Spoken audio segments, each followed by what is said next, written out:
We're live. All right, what's up, everybody? Welcome back to the Other Life podcast, the best podcast on the planet. Yeah, hit that record. We'll get some extra sweet audio for the podcast, some extra clean audio for the podcast when this uploads. Thanks for coming out, everybody. We got a jam-packed schedule of topics and materials to be analyzing and reacting to. Thanks to Ben for helping me get that together. Is all okay, Ben? Yeah, it looks good. All right, Everything excellent. looks good. So, yeah, any news from you, Ben? How's your life holding up? It's going really well. Just going through the motions with school. Out of crisis mode. We're not being attacked anymore at our place. Yeah, first order of business actually is that Texas has lifted all regulations or prohibitions, let's call them, on COVID-related issues, right? We can now go, all businesses are open, right? That's right. Well, I think it starts the 10th. Oh, it starts On the 10th. Wednesday, is it? Yeah, I think Wednesday is when it... What's today? The 8th? The 8th, Okay, yeah. cool. So 2 days. Yeah. So Texas very soon is totally back to normal. I love it. I love the spirit of American, liberty, risk-taking. If people are worried, stay home. I totally support that. If you're not worried, if you're like me and you think you're invincible, then go out, have fun. High R. Get COVID, maybe die. But men generally want to die. That's true. Real men have a death wish. Yeah. Or I don't want to be crass about this because I know there's a lot of young men out there listening to this. I'm not encouraging this. I'm not glorifying this. I'm just saying that most healthy men have a certain contempt for risk and for death. And we even on some level it's almost as if we want to die. We want to constantly expose ourselves to death. And it's just a part of being a man. Yes. So I'm glad that Texas is going to allow men to be men and not coddled, homebound, home arrested. It's interesting how they chose to do this on International Women's Day, or I guess month, right? It's a whole Women's Month, and they chose to drop. You think there's a connection there? I think there is. There has to be. Okay. I don't know what it is yet. All right. So that's the first order of business. But while you're here, first of all, I have to remind you all, please do subscribe to the channel and click the little bell so you get notifications. We got to get Ben his tendies, so we got to get those subscriptions nice. up.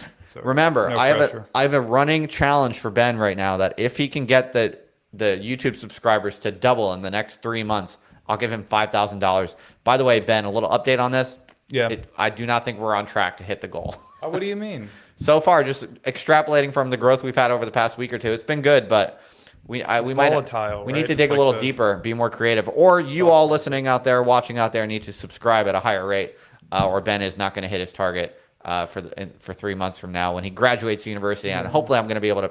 That's going to be when I pay him properly and get him on the payroll. But only if we can get the growth up. So well, that's why we need more. We need more input from you guys. We need you to text this number. Yeah, that's the other thing. If you want us to react to certain things or you want us to talk about certain things on the podcast here, please send it to me via text. It literally goes to my phone, and there's the number on it. Can you read it out, Ben? The number is 303-529-2047. Yeah, text me. I will receive it, and Can you call the number I'll text too, you or is back. it just text. I think it's just text. Okay. I can't be calling with people all the time. Or like but voicemails. I text. can't leave a voice message. I think you can leave a voice. That'd be cool. That could be recording or a entertaining. voice memo. You could like play the recording. Yeah, if people it's good are. enough. I think you can leave a voice memo. At least I know that I can send voice memos. Nice. But yeah, text me, hit me up, and I will reply, and you'll have me in your phone. So, all right, what else we got, Ben? What's on the menu? Well, we've got really good content to go through today. I'd say there's a lot of current events in the news. A lot of weird stuff. I guess it's not too weird. It's pretty typical of this day and age. But a lot of race-focused topics. Okay, this week. hit me. Thanks. Okay, so first on the list is the controversy, I guess, surrounding the royal family in England with Meghan Markle. Is that her name? Yeah. The wife of, is it Harry, Prince Harry? I don't know much about the Brits. I think that's right, Harry. Yeah. You probably know much more because you lived. Certainly over no there. authority. I did live in England for almost 6 years, but I never got wrapped into the love and adoration the British people have for the royal family. I obviously was exposed to it maybe a little bit more than the average American for that reason, but I'm happy to give my opinions or my reactions. Yeah. Okay. What's going on? So this week it seems Meghan Markle and Harry, they were on Oprah, and there was a very risque interview where Meghan kind of revealed that she wanted to kill herself over some unsavory I shouldn't remarks. laugh about that. Sorry. Leveled out at the race of her child. Possibly, or I guess it wasn't the race, but the skin tone. There was some worry about the skin tone of the child. It's not her being mixed race, I think. So we have a clip of this interview. And all right, so let me give a little bit of background on Meghan Markle for people who don't know before we watch this clip. So Meghan Markle married into the royal family through marrying Prince Harry. But she's an American woman. And she's half black, I believe. I think her mother is African, and her father is white, I believe. So she's mixed race is part of the background here. But I think even more interesting part of the background related to Meghan Markle that my audience might be interested in is that, two things. First of all, she's American, but also she's like an actress. She's kind of like from the beginning of her career, she's really an entertainment and kind of a professional clout chaser type of person. I mean, maybe that's a bit harsh. I don't know if that's true. Maybe that's a bit harsh. But she's like from LA acting. Oh, really? She's from LA acting, actress circles. So just that's important background, okay? Yeah, and she's American, right? So with that in mind, let's watch the clip. Let's watch this. Clip number 1. In those months when I was pregnant, all around this same time, so we have in tandem the conversation of he won't be given security, he's not going to be given a title, and also concerns and conversations about how dark his skin might be when he's born. What? I love that. So good. And you're not going to tell me who had the conversation? Oh. I think that would be very damaging to them. Well, what is particularly striking is what Megan shared with us earlier, is that no one wants to admit that there's anything.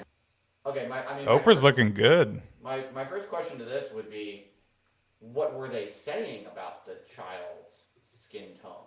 Like, notice how the content of the conversation is not relevant. It's just like basically the fact that someone at some point talked about it. I mean, isn't it an interesting question? It doesn't even have to be politically charged, right? It can be like, I mean, if you're gonna, Ben, what do you think? If you're gonna have a child with a mixed race woman, wouldn't you and your wife probably have discussions just like out of curiosity? Like, oh, I wonder what the skin tone is going to be. Oh, yeah, absolutely. Right? Just an interesting, just like you would wonder, I wonder if it's going to be a boy or a girl. Yeah. Right? So on the face of it, nothing I've heard so far is necessarily bad. I mean, Hold up. Okay. We're getting some comments about the audio. Oh, great. Fuck. What's the problem now? Let's see. Audio is slightly off sync. Is it still off sync, everyone? What the fuck happened to the sound? All right, it's okay. It's good now. Okay, there it goes. Oh, all right. Well, hopefully it's good. Let us know if it's... Oh, maybe you muted me when you did it. No, I didn't. No? No, I muted myself and then kept myself muted a bit. All right, might have just been a temporary blip. Yeah, Let us know if there's a problem. Yeah. In any event. All right, so that's my first instinct here. Is there another key clip? Oh, shit. He said it went muted when the clip went on. Oh, Okay. so could you not hear Justin's commentary? All right, yeah, you probably muted me then. It's okay. Fuck. No, it's Sorry. fine. I'm number 2. Oh, my God. Yeah, just remember that. It's okay. Oh, God. Thanks, everyone. We'll work on that. No big deal. Ben is still getting acquainted with how technology works. But this is why shot, man. I need to kill myself. That's what no, stop. This is just why I'm not paying you yet. Yeah. Because you're still training. You're in a training period. All right. You said men want to die. So I'm fulfilling the male role. Well, men want to be exposed to death, possibly. Yeah. But they also want to escape it. That's I think. Oh, okay. yeah. So anyway, is there another clip we should watch, or is this enough of a taste? Should I don't know. Should I comment on it now? I'd say let's go to maybe it'll reveal what they actually said, like what the context was. All right, we'll watch a little more. Let's see. About race, or that race has played a role in the trolling and the vitriol. What was that conversation? That conversation I'm never going to share. Okay, then why are but you at the doing a time- fucking interview? They're not going to tell us anything. I was a bit shocked. All right, pause it. I'm Can fed you up. tell us what? I'm fed up with this already. I don't want to listen anymore. Look, I'll tell people everything they need to know about this. You might even be wondering, why am I talking about this on my podcast, Justin? You're a philosopher. You're a scientist. This is not the typical fare for the Other Life podcast. Well, the reason I allowed this to be included on the roster for today's topics is because here's the thing you might not realize about Meghan Markle and Prince Harry. They're actually content creators. Primarily, like that's their career now. Okay, what you're watching here is not of interest. Like what they're actually talking about is not of interest. But what's going on here, this psyop we're being subjected to, is interesting, and it's interesting from my perspective because you all know I'm very interested in the creator economy and how the nature of influence and power is changing very rapidly before our eyes today. So let's break this down. The royal family, right? This is arguably the most traditional form of prestige cultural capital imaginable. But Prince Harry and Meghan Markle are basically, they've defected pretty much from the royal family. They do a podcast, like that's their thing. They do TV shows and podcasts because they've kind of been disowned from the royal family in a way. And it's partially they've kind of chosen to, drift away from it.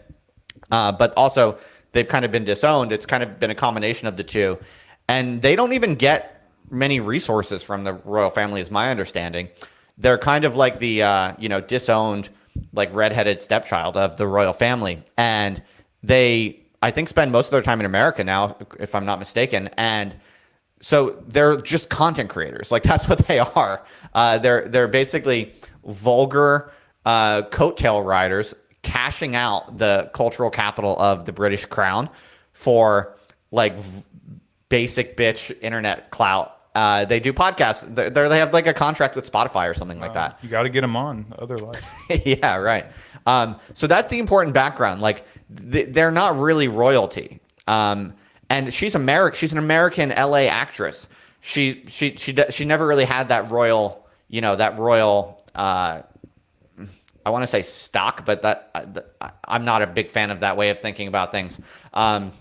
Because to be fair, there's definitely some legit racism involved. Also, people, I think did not like that Meghan Markle is partially black, and I certainly am not going to give her any flack for that. But it's more, the problem is that she's a kind of American-styled, kind of clout-chasing entertainment type of person. Like these are all of those things, Americanism, entertainment industry, those are all essentially vulgar when it comes to, the kind of international hierarchy of prestige and kind of the old world European aristocratic values. So she was kind of anathema from the beginning, even subtracting whatever kind of racism might have been at play.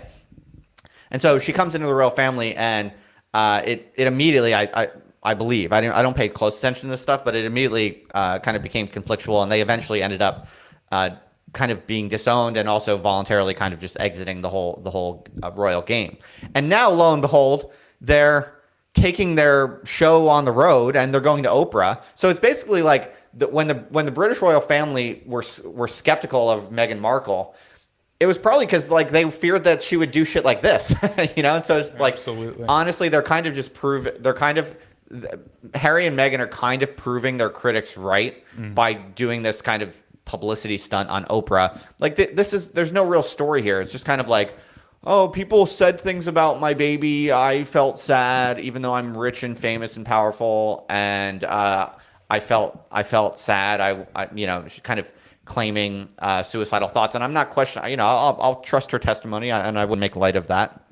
But there's no real story here other than like this is a psyop. This is an absolutely orchestrated, manufactured media event that has no real content that none of us have any reason to be interested in. But therefore, why is this the number one trending thing? well, this is why you should be interested in this. You Yeah. should not be interested in any of the content, but you should be aware that this is basically a kind of psyop where what you have is, okay, here's a really interesting point for people to think about also. You know, just like I defected from academia, I had this cultural capital, right? I have a PhD. I was a professor. That has a certain amount of status and prestige, right? What you do nowadays in today's rapidly changing cultural economy, you take cultural capital that you've built up from some sort of old world institution, and then you basically spend it. You burn it by defecting from the mainstream institution or the prestige institution, and then you become like a totally independent brand / content creator on the internet. In a way, Harry and Meghan are doing what I did towards academia, but they're doing it to the royal family. And now they're basically just basic content creators. But what's lame about this, and kind of sad and pathetic about this, is that whereas I set sail and I'm not really trafficking in any of the old stuff that I, you know, like I'm not like still talking about, oh, I was like so harmed by academia. Like, no, now I'm just having fun. I'm making my own things. I'm thinking my own ideas, writing my own essays, and basically I've set sail. They haven't set sail. They're still stuck to the old world that they're trying to traffic in, basically. So this is just completely fabricated. This is like some executive at Spotify got together with some executive at CNBC. I think they sold this interview for like $7 million or something like that. Are you serious? Yeah. So this is literally just a profitable psyop for this. Was it an NFT? Never do well, kind of disowned royal couple. What was your question? Was it sold as an NFT? I would not be surprised if, you know, the bottom of the barrel for Henry and Meghan is like they're going to be shilling NFTs sometime in the not too distant future. So anyway, so don't be there's no story here. There's nothing interesting here, but that itself is the story that should actually be interesting to you, and that's interesting to me because you have to be able to decode these type of like fabricated media events. This is basically just American entertainment elites are basically stealing cultural value from the royal family brand, basically. Wow. And Meghan is doing it. Like Meghan kind of is like an American spy who infiltrated the British crown and then basically cashed out the cultural capital of that prestige to basically become the famous personality that she always wanted to be when she was an LA actress. So, and it's succeeding. It's like she's pulling it off, and it's actually pretty impressive. When you see it from that perspective, if you see Meghan Markle as a media entrepreneur, this is actually pretty interesting and impressive. But don't be fooled. There's no story here that I can tell anyway. I mean, unless I'm missing something. That's my immediate reaction to this. No, it's very apt. I believe it. Anything else on this, or should we go to the next topic? I think we've exhausted. All right, what's next? So, what do we have next? So I guess transitioning to the NFT craze, which I still have no real idea what this whole NFT thing is, and it's more for just out of curiosity. So you're just asking what is it? I'm asking you what it is, and then I have some things I want to share on it. But it would be good to have some background on like what this whole phenomenon. So in a nutshell, if you've heard about the NFT craze, I'm happy to give you the basic background on what it is. I've actually done podcasts in the past about this, like with my friend Kenny, and I've talked about it in previous podcasts, and I've talked about it in my newsletter recently because it is very interesting what's going on. So, but I'll break it down real quick. Basically, all it is, an NFT is a non-fungible token. That's what NFT refers to. And a non-fungible token is it's basically just a digital signature that exists on a blockchain. Most of them right now are on the Ethereum blockchain. Ethereum is like the second biggest blockchain, second only to Bitcoin. And all it is a digital signature. So what that means is it's a individual scarce item that exists on the blockchain. So once it's on the blockchain, it can't be manipulated. It can't be changed in any way.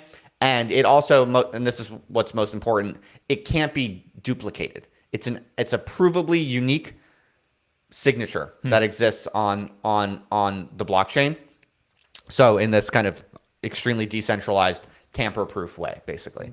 And so why is that interesting, or what's going on with it? Yeah. Basically, they are now being created and launched by artists, kind of like baseball cards. I think that's the easiest way to think about it. Like if you have a Mickey Mantle rookie card, it's worth a lot of money, right? Why is it worth a lot of money? Because it's rare, right? And if you can prove that you have the one true, unique, legit, or however many there are, Mickey Mantle rookie card, you can sell that for a lot of money, right? So that's the easiest metaphor for thinking about what an NFT is and why they're worth money. So artists are basically minting, is what it's called, creating or minting NFTs of artworks and selling them on auctions on various new platforms that are arising to facilitate this. And there have been a few high-profile cases of NFTs selling for a ton of money. Yes. So in some cases, they're legit artists who have been working on digital art on the internet for a long time, and they've built massive communities of loyal fans who really appreciate and admire their work. So they launched their NFTs and made a ton of money because they had, real community behind it, real value behind it, and there was genuinely widespread interest in the quality of that artist's work. But once the word got out that people, could launch an NFT, and in some cases, some of the early auctions did as much as like into the millions. Like Beeple is a good example of a guy who, is a very legit artist, very productive, very prolific, does digital art, and has a massive loyal audience of people who love his artwork on the internet. And he launched an NFT at the early days of the hype cycle and did into the millions for his NFT launch. And my hat's off to him. That's amazing and beautiful. And his stock price as an artist is now through the roof. But then what happens is the word gets out, and then now everyone and their mom, including myself, wants to play around with NFTs. And does that devalue it? Well, here I'll explain. So basically, it's just the proof of concept is there. People are making good money selling NFTs. So of course, anyone who creates any kind of art or does anything on the internet wants to mint their own NFTs and kind of join in the party, right? So I minted an NFT for the first time last week. I launched that in my newsletter. I bought an NFT from Barrett, who people who watch the podcast or listen to the podcast might remember from previous episodes. I bought his for I bought one of his NFTs for $150, about $140, and it was the podcast icon. It was the icon for his podcast that featured Ariel Pink, where Ariel Pink said he wanted Trump to fuck him in the butt. And it's a good episode, funny episode, and I wanted to own a little token of that episode in my own way. I own that episode in a certain way, and so these are some examples, right? And I launched one. If you remember if you're a real OG watcher of the channel or listener of the podcast, was that? I could probably pull this up. You might remember I did when I was in England. I did a video of it was kind of obscure. I was in a grocery store and I was wearing a white wig, kind of looked like Einstein. And I went to a grocery store and I was asking people stuff about Nick Land. I was just fucking around. This was at the time when I was really bored with academia and I was starting to kind of crack. This is when I basically was starting to use the internet just as a way to kind of, find some freedom and fun and fuck around, because I was really bored with my academic lifestyle. And so I was just playing around. But people who are longtime fans of mine, it's kind of like a cult classic, I guess, in my fandom. So I minted a little NFT of just an 8-second clip from that video, and I put that up for auction. I think the latest bid is about $250. Really? Wow. But you can leave the bid up for as long as you want. So I'm waiting to see if other people bid. So anyway, to carry on, this isn't to talk about myself so much, but Ben was asking what NFTs are. So there's basically this craze right now where everyone and their mother is trying to mint anything to hopefully make money. So it's definitely in a bubble. But there are a lot of celebrities out there now doing it. That's where I kind of heard. Yeah, because basically if you have an audience, you can mint anything and get someone to buy it, basically. Cool. So look, the question is, where's this going? Yeah. Is it going to last? My take on this is that basically, I do think that NFTs are super important and they're super cool. I think this is a brilliant arrival on the scene of a new technology that I do think this is a game changer. I do think that this is going to, in the long run, I would say revolutionize is probably not too strong a word. It will revolutionize the art industry. But we are undoubtedly right now going through a hype cycle, no doubt, where there's a sudden explosion of supply, and a lot of it is just utter shit. So go to the one that we were talking about before we started this. The utter shit one. Well, I mean, I don't want to talk too much shit. I don't know too much about the artist or whatever, but like you can find some really ridiculous and funny examples of like pretty lame things that are going for insane amounts of money. So here we're looking at an NFT. Nyan cat. Nyan. This NFT, all right, have a look at it. It's a cat with a Pop-Tart, right? It's a Pop-Tart. It's cat. I don't even know what that is, but it's got rainbow coming out of its ass. Yes. Basically, we're looking at a Pop-Tart cat with rainbow coming out of its ass, and this nice little image sold for about $600,000. Yeah, 300 ET. What does ETH stand for? ETH that refers to Ether. Ether is the cryptocurrency associated with the Ethereum blockchain. Nice. So yeah, $600,000 for this. Yeah, I'm not a huge fan of this work of art. I mean, look, maybe the artist is someone who's really interesting and significant who I'm undervaluing. So apologies if so. But yeah, this I would say is indication that there's a bit of a bubble. I'd buy it. Yeah, it's a GIF. Yeah. Okay, sure. That does not increase its value in my mind too much. So yeah, psychedelic image. There's a bit of a hype, and so what I think is going to happen basically is this hype will die down. Some of the valuations will go down. So like I doubt that this is going to be worth $600,000 on the open market in 6 months. I suspect it will be down. People in the chat are saying it's like really significant. Okay. A really significant meme. It's almost up there with like Pepe the Frog and all. I had no idea. I guess we're being accused of being like normies. I guess for not knowing the significance of. Okay, maybe I'm a normie and this is super cool. Same. I don't know. Mike, one question I would have. Cool. One question I would have though is, did the actual original creator of the meme mint this NFT himself or herself, or is it someone else minted a famous meme and they're cashing in on it? Because that's really uninteresting to me. Like I think. Yeah. If the person who first originally created this meme minted it now and made a ton of money, that's cool. Yes. But if it's not that, then it's, coattail riding basically. Because the people are doing that. People are minting other people's content. That's fucked and then trying to make money off of it. Yeah, I mean, you could say it's fucked up. You could also make a kind of anarchist case that information wants to be free and everything is remixable. But what are people making funny comments? What do you got? I guess. Are we getting super chats, by the way? Oh yeah, we got one. Sorry, I skipped over that. All super chats will go to Ben. Yeah. Ben needs money, and I'm not paying him as much as I'd like to. So all super chats go to Ben if you want him to get his tendies. What is the question? Fish sticks, not tendies. I'm a pescatarian. Question. Oh yeah, it actually wasn't a question. It was just a comment from Mateo. $15. Thank you so much. Sons and gorillas.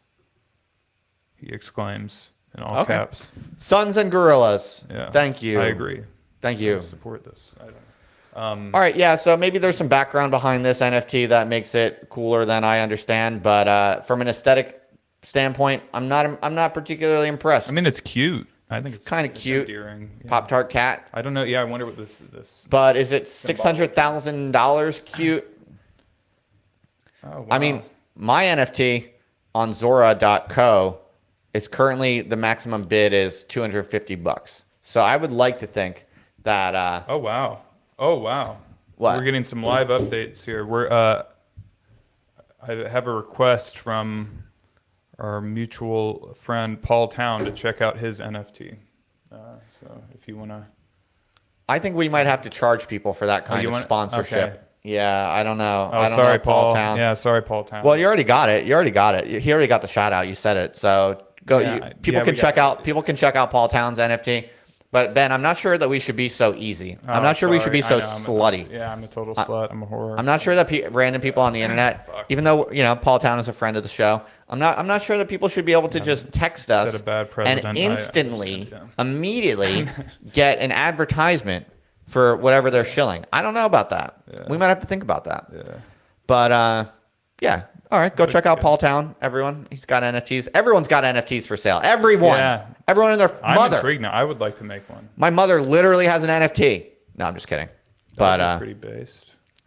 So NFTs based or cringe? In general, NFTs are definitely based. It's going to revolutionize the art world. Because look, here's the thing. The art world is so disgustingly dumb and fucked up. It's completely broken.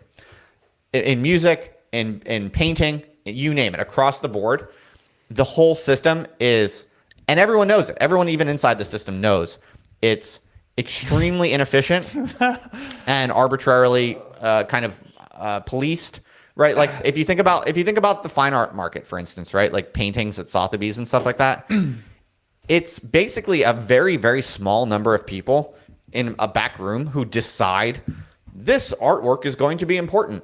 And we're going to put it on Sotheby's. We're going to tell the collectors. We're going to basically just decide that this is worth a lot. And guess what? It's not easy to get your painting if you're a painter or you're an artist of any kind. Or a sculptor. It's not easy to get your work into Sotheby's or Christie's or one of these big auction houses. Okay, so it's extremely. It's not just unfair or unjust. I don't want to sound like I'm like crying out of moralism. It's more just really, really constrained and inefficient. Like the potential amount of artistic value creation that could be feasible in the world is just ridiculously limited due to the old high friction and arbitrary constraints of the art world. So in music, it's even more notorious, right? If you're a rapper or a musician or something like that, and you're really talented and you're growing in clout and fame, you might sign a deal with a record label, and you only ever will see a very small fraction of that. It's notorious. It's notorious. It's like Kanye West has been talking about this, and this is going to solve all of those problems. Basically, this technology solves all of those problems because it basically takes the logic of baseball cards. Some people say like, oh, aren't all of these NFTs just going to go to zero? I think no, they're not going to go to a value of zero because, baseball cards, collector's items, that's a sustainable, well understood type of market, right? Pokemon These types of like collector's items retain value for long periods of time, and we've had that type of market for a long period of time. All this is digitizing the logic of collector's items and allowing this to now fully penetrate the world of artistic creation, and in music, in visual art, and in writing too, I expect. So it's collecting for elitist nerds, as my friend Neil puts it. No, I don't even think it's for elitist nerds anymore. I think the seal has been broken. This is mainstream now. It's not hard to mint an NFT, and so I think this is in general a really good moment. This is really cool. This is a revolutionary technology that will have significantly liberating effects on art as we know it. It will be redistributive, and this will attack the current foundations of power in the art world. Now, here's the thing, folks. That power is going to re-aggregate in a way. It's just going to do it now in this hyper-fragmented way, right? So you already see it, right? The biggest NFT launches, the NFTs that make the most money are on these particular platforms that centralize and aggregate demand and supply. They do drops, right? Where they're basically, the NFT world is already starting to replicate the logic of Christie's and Sotheby's to some degree, but at least different forms. So what I would expect to see in the long run is you're going to have basically Christie's and Sotheby's, but you're going to have thousands of them, and they're going to be organized around particular communities where those communities have different personality types, different interests, different values. So you're still going to have power imbalances. You're still going to see power laws in the distribution of, when you look at what NFTs sell for, it's still going to be this exponential curve. So there's still going to be extreme inequality, no doubt. This is not some kind of democratic utopian innovation. But at the very least, it's going to be, instead of one big pyramid like this, where there's a very small number of people at the top. There's going to be like 1,000 little pyramids, which will also be, unequal power distributions, but at least there are many unequal power distributions, and people are going to have new opportunities to choose the game that they play in, and to potentially start your own game, build your own community around yourself if you're very unique and you don't fit into any other prestige pyramid. That's so cool. yeah, that's cool. that's how I see it. So it's a very good thing. It's a beautiful thing. It's very cool. I agree. But there's a ton of hype and a lot of idiots and fakers pouring into the market. So I'll have to do more research on this one. Maybe I'm being unfair. Maybe it's more genius work of art than Neon. All right, yeah. What do we got? So we have 2 super chats. 2020 is a lame year. Just gave $5. Thank you so much. It's extremely generous. Ben, you thank them way too much for like very small donations. $5 can get you a lot of fish. No, it's good to say thank you, but don't be like, thank you so much. If they give you only $5, you should say thanks. That's very gracious. Yeah. But right.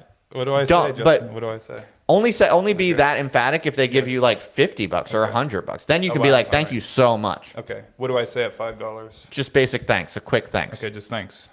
Yeah. Okay, so Kenneth Lion, $5. Thanks.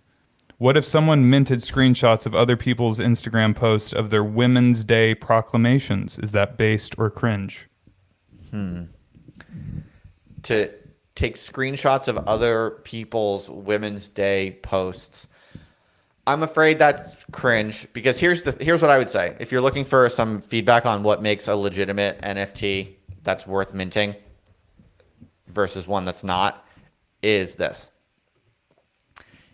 Is there serious work behind it that's taken you time, that represents something you really believe in, that you've really worked hard on, that you value? Is the token genuinely a reflection of that? In that case, sure, why not? Mint it and believe in yourself and decide that you want to invest some value into this and see what the world thinks. And then you can build up a little portfolio of NFTs that you've minted that represent what you think is most valuable and meaningful about the work that you've really done in the world, whether that be artistic or, whether that be, visual or writing or whatnot. So yeah, by all means, I think it's cool to get involved in this technology, get your feet wet, start playing with it. Like, that's why I minted an NFT myself. I mostly just wanted to kind of go through the whole process, see what it was like. Of course, I was kind of curious, like, oh man, could this make a bit of money? But I mostly just wanted to try it. And I have this archive of work that I've done in the past through the past several years on the internet. And I went looking for like some moment that was meaningful to me, and that maybe could be a kind of cool little collector's item for the small number of people out in the world who even know what it means, right? So in that case, yes. But if it's just a kind of opportunistic idea that pops into your head, like, oh, here's a clever concept, I could like take this screenshot or do this quick, easy thing, and it's kind of clever, and so I'll make it as an NFT, I would not do that. That's a waste of time. It's a waste of. Also, the fees are very high right now because many people are doing this. Oh, really? What is it? It's hard to explain. I won't get into the technical details of it, but it's basically on Ethereum, there are what are called gas fees. So to make transactions, you have to pay what's called gas, and that's. Sorry. Yeah, and it's just very high right now. So no, I would not encourage. Look, I would not encourage anyone to just like go start minting NFTs. It's certainly not on any promise of like getting rich or something like that, because if you don't have an audience and you're not doing meaningful work, you're just going to be in this vast sea of other people minting meaningless NFTs, and nothing will come of it. But if you have work that is valuable to you, that you believe in, that especially if you believe that you're doing real work that's meaningful and valuable, and you're confident that you're going to be doing it into the future, then minting NFTs now, even if you have a relatively small audience, that is not necessarily a bad move, because you could build up a portfolio of saleable digital items that maybe in the future will be worth more, right? So, yeah, I would not do it if it was cheap and quick and opportunistic, because, that's not worth much. Cool. All right, we have a super chat from J School Account, $5. Thanks. Bertus Barvin or Nerdus Narvin. Think about it. Wow. Interesting. Really, really interesting comment. Thanks for that. What else we got? No more super chats, but we could move on to the. All right. the Yep. next We'll see if more topic come or in. whatever.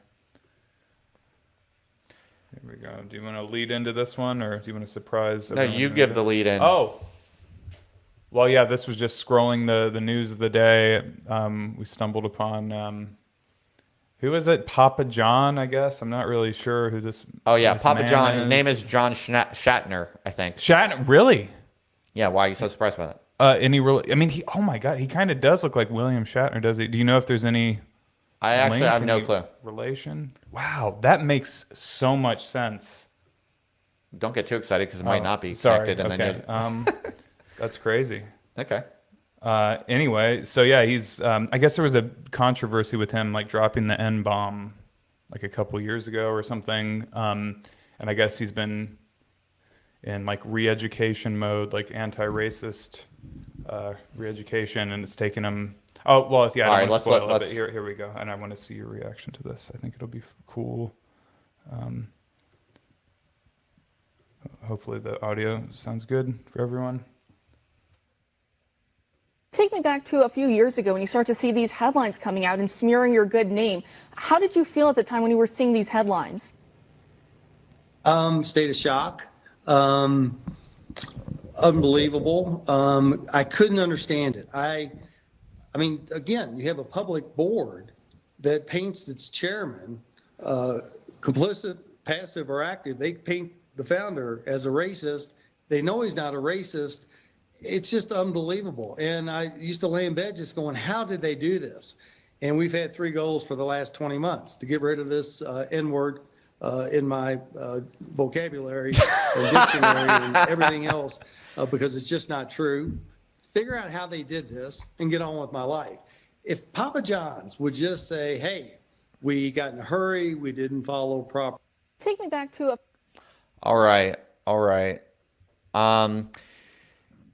I'm kind of curious why it would take 20 months Yeah, but that's so specific.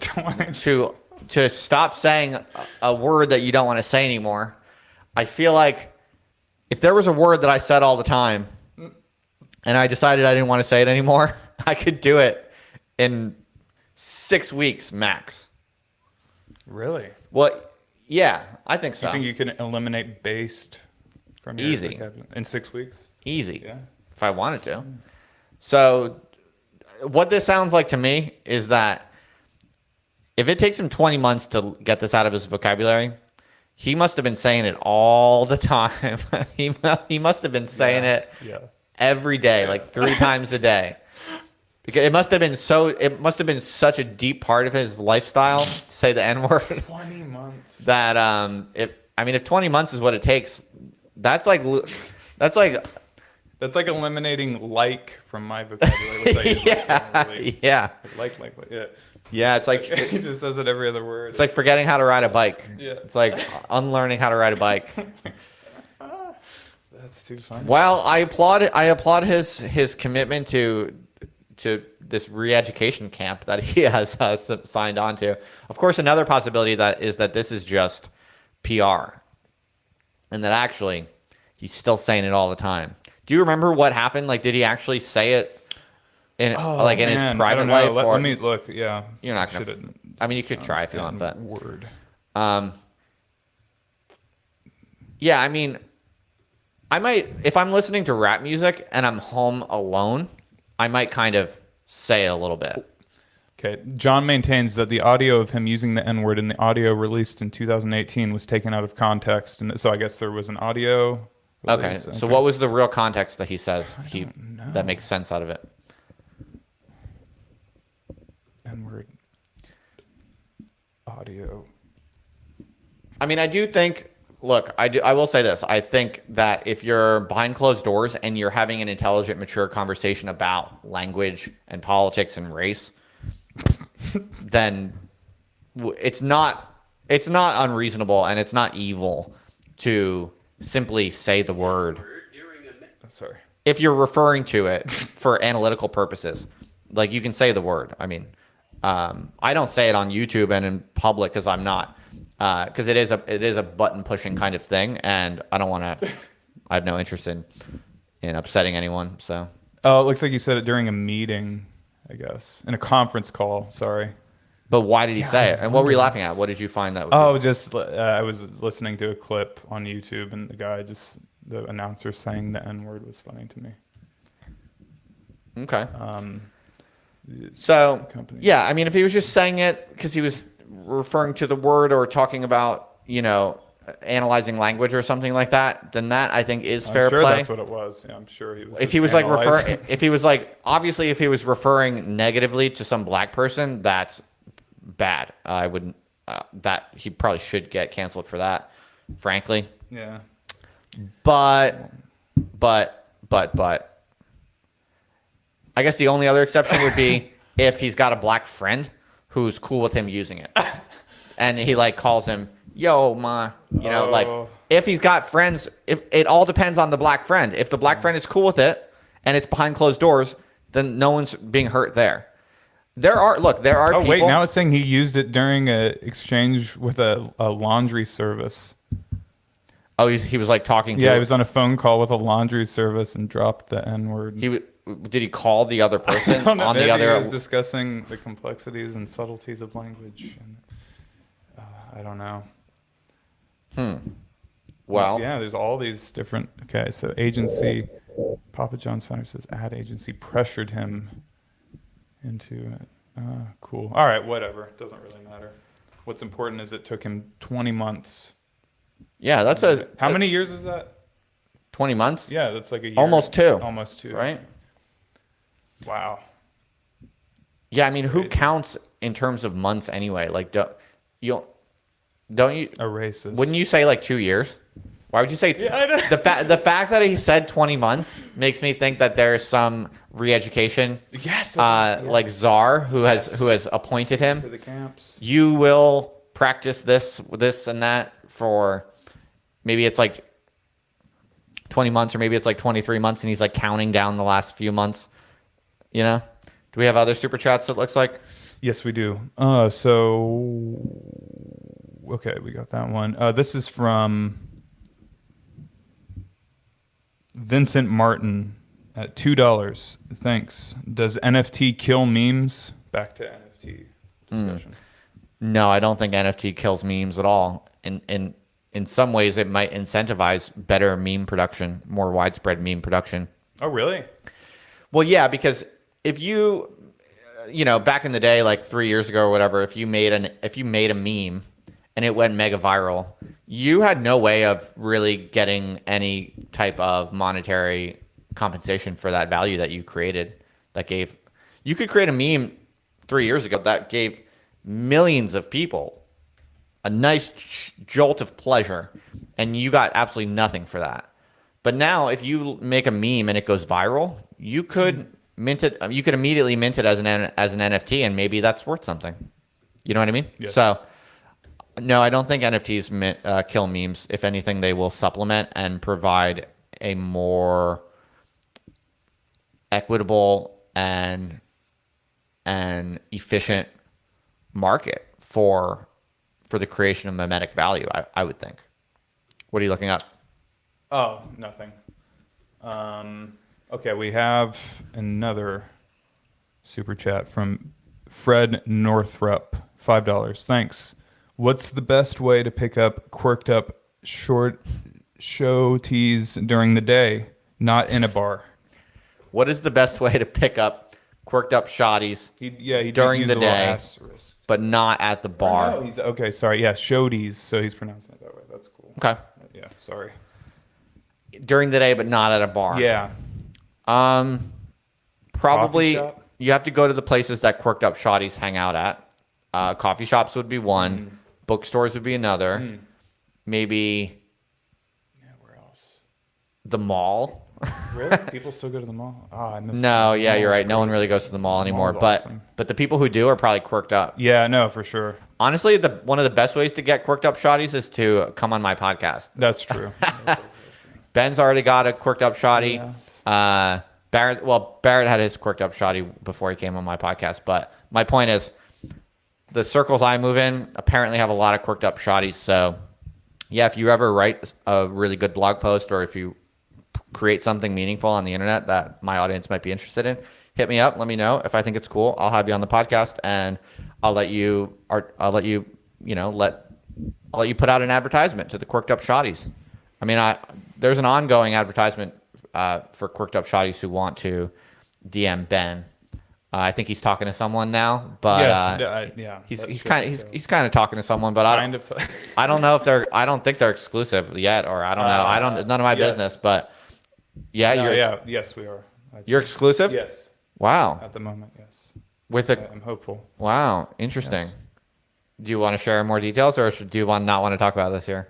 Maybe I'll save it for a later time, because I'm not prepared in my thoughts. I don't want to divulge too many things. Is she going to come on the show? Yes. Really? Yeah. Because she's visiting here, yes.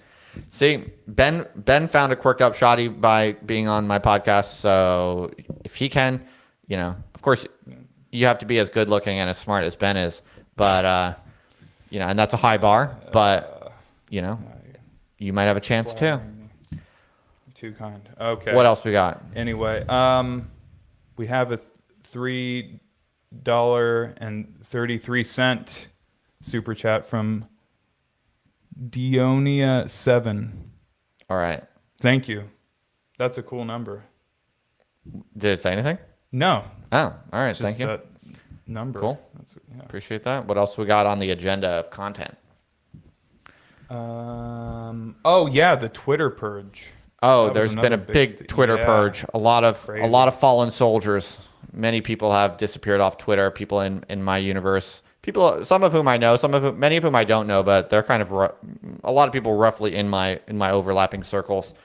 Like Eggy, for instance, if you remember Eggy, previous guest on the podcast a few episodes back. It's actually a really good interview. He's an interesting dude. Eggy has been purged from Twitter, so I wanted to use my platform on YouTube to give a shout out to some of the fallen soldiers. Yes. I asked my followers for some names of fallen soldiers. Now I don't know all these people, so I cannot vouch for any of these people. Well, I know some of them, but I can't vouch all of them. So I'm gonna give some shout outs to some fallen soldiers, but if one or two of them are like, evil racists or something like that, I don't know. I'm not like endorsing everyone because I don't know, but let's see. Okay, so we on the short list here we have Eggy, Shit Biscuit, Apple Dog Lives, PP Splash. The only one there that I remember personally is Real Xi Jinping. I used to talk with that person. Real shout out to Real Xi Jinping. Yeah. Poor guy. Let's see. I'm gonna share this screen and we can just scroll through. Yeah, Egg White, Mystery Grove, not familiar. Shit. Wigger. That's a. Wigger. I mean, you got to give it to him. That's a badass handle. Wait, they're there. No, they're saying that they lost followers. 1 million. Man, this guy Wigger must have been exclusively following all the most edgelords. Imagine having 1 million followers. Now you only have 33,000. All of your clout just dissipated because you built your audience out of edgelords. Yeah. That sucks. That's really sad. Schizo Energy, great guy. Adam Lehrer. Oh, I know him. Or I talked with him briefly. I remember talking with him. Adam Lehrer. Shout out to Adam Lehrer. You're fallen, but you're not forgotten. Yes. Real old Paul Town. No, he wasn't. Man, Paul just wants to get his name on my show as much as possible. You gotta have him on once he comes. I will have Paul Town on. We'll get it set up. You guys are doing math, right? Maybe. Okay. Is that it? I thought there were more. PP Splash. PP Splash. PP Splash is a real thing. That's a real problem too. Yeah. Oh. It like comes up 6 feet high sometimes. That's awful. I don't like it. Good Twitter name. So yeah, we just wanted to give a shout out to the fallen soldiers. But do people have any other questions, comments? You can text me if you want to give me content for future shows. Text Ben. You can pull up that number. Yep. I would love from you, if you would be so kind, is if during the week you find some content, some kind of video, some meme, or some essay or something that you would love my reaction to. Oh, wow. Please text it to me. Is that real? And then you'll have me in your phone, and we can be BFFs if you want to. We can text here and there. When you have your first child, you can send me a picture. When it's my birthday, I'll tell you it's my birthday, and I'll wish you a Merry Christmas. These kinds of things. So text me stuff to react to. Mostly funny stuff. I see in the chat here, Philip Daniel asks, why am I not reacting to his?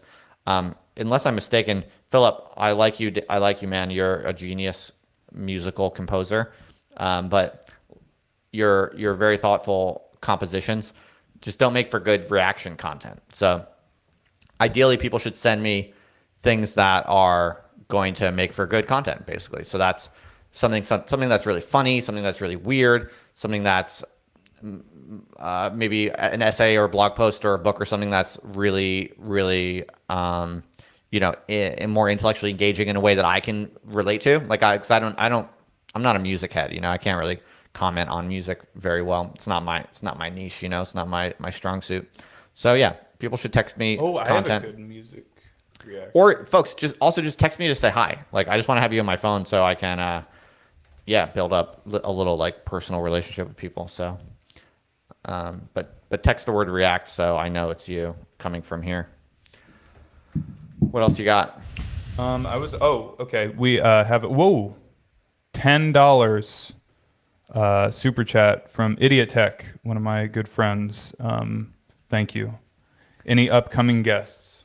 He asks. Yeah, we got some upcoming guests. We're going to do a podcast soon with Samo Berja. I don't know if you all know him. He's a super smart dude, really interesting guy. He's very independent intellectual. He does serious long form, research driven political theory writing. Is how I would describe it. And I think he does consulting, and he's broadly in the Palladium crew, or that circle, let's say. I don't think he's officially, but broadly in that circle socially. And really smart dude. I'm looking forward to talking with him. I'm going to get him on. Jeffrey Schollenberger, who's going to do a course on Rene Girard in my course catalog, in my little system I'm building at indiethinkers.org. His Girard course, his course on Rene Girard is going to be in June. It's going to start in June. So I'm going to have him on the podcast to introduce him to my audience and have some discussions about Rene Girard. And we got a few other people coming up, but they escape me.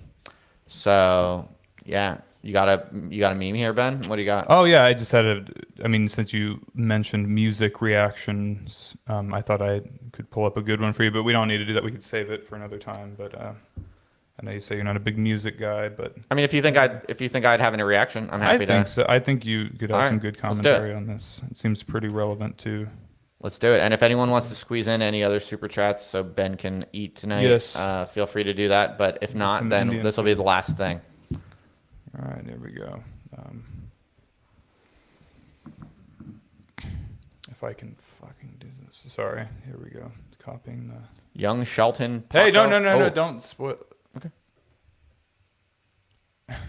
Okay, hold on. I guess I have to do it this way. Shit. All right. Sorry, everyone. Very That's all right. Okay. Yes. All right. I think it's going to play an ad. No, it's not. Okay. Are you ready? All right. Let's listen. Let me take off the banner. You ready for this? Are you really ready? Okay. And...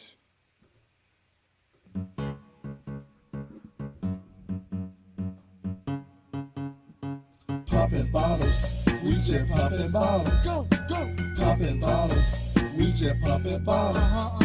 Popping bottles, we just popping bottles. Yeah, yeah. Popping bottles, we just popping bottles. Go, go. Popping bottles, every day sipping lean, every day getting money. Do you know what I mean?